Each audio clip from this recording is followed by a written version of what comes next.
एक स्त्री है, वो आज मर जाए तो आपको कुछ कठिनाई नहीं होगी, कल आप उससे विवाह कर लेते हैं। विवाह करके आप करते क्या है? 7 चक्कर लगा के आप करते क्या है? वो सिर्फ सम्मोहन की प्रक्रिया है कि 7 चक्कर लगा के, धूमधाम मचा के, बैंड बाजा बजा के, पंडित पुरोहित को बुला के, लोगों को इकट्ठा करके आप अपने को सम्मोहित कर रहे हैं कि अब मेरी पत्नी हुई जा रही।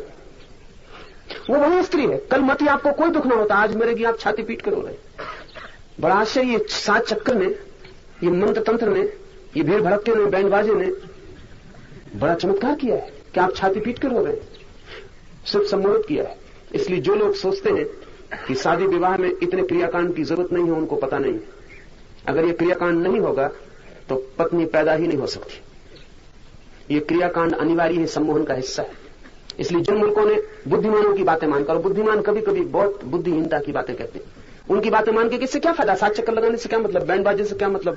फुलझड़ी फटाके से क्या मतलब है? घोड़े पे बैठने से क्या मतलब है? दूल्हे के कपड़े पहनने से न पहनने से क्या मतलब है? विवाह करना है तो कर लो, हाथ मिला लो, माला डाल दो, विवाह हो गया। लेकिन ध्यान रखना, वो सारी की सारी प्रक्रिया सम्मोहन की प्रक्रिया थी। उस सम्मोहन के प्रभाव में ही तुम पति बनते, वो पत्नी बनती, तुम्हारे बीच संबंध निर्मित होता है। वो तुम्हें अपनी मालूम पड़ती, तुम उसे उसके मालूम पड़ते। अगर वो सारी क्रिया तुमने छोड़ दी तो वो एक स्त्री है, तुम एक पुरुष हो, और तब तलाक अनिवार्य है।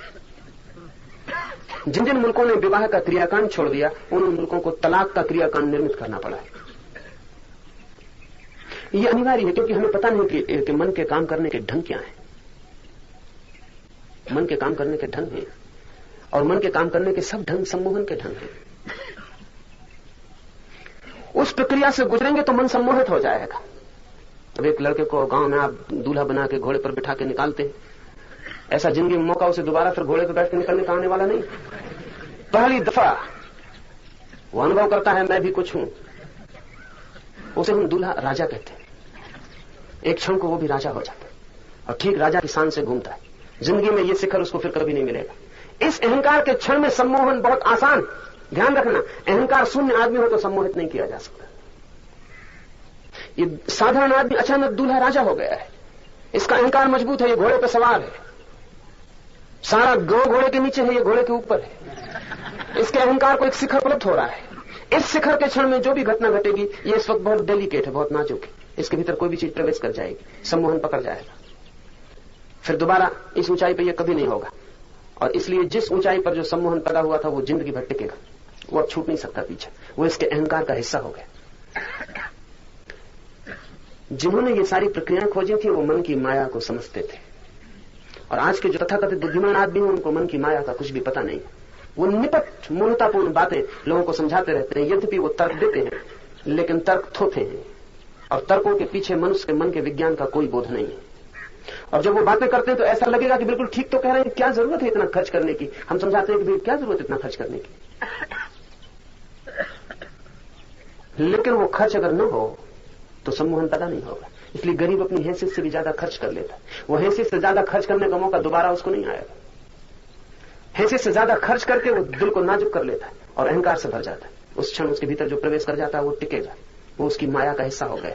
अब ये स्त्री नहीं रही, पत्नी हो गई, अब ये पराई नहीं रही, मेरी हो गई। ये जो मेरा होना है, इसके लिए मूल्य चुकाना पड़ता है। और हमारा सारा का सारा जीवन ऐसे ही चलता है, ऐसे ही चलता है। हम अपने शरीर के संबंध में भी जो धारणा बनाए हुए हैं कि ये मेरा है, ये भी सम्मोहन है। बचपन से हमें सिखाया जाता है, बचपन से हम सीखते हैं, अनुभव से भी पता चलता है। लेकिन मनस्विद कहते हैं कि बच्चा जब पैदा होता है उसे कुछ पता नहीं होता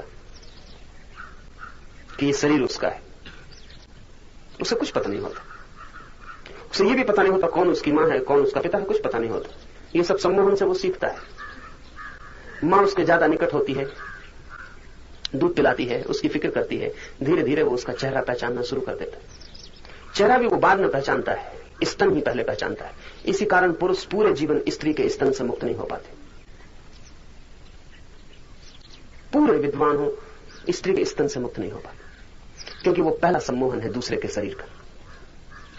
इसलिए स्तन की तलाश चलती रहती, खोज चलती रहती। मूर्ति, चित्र हो, कविता हो, सब जगह स्तन उभर उभर के आता रहता। वो पुरुष के मन में पहला सम्मोहन है,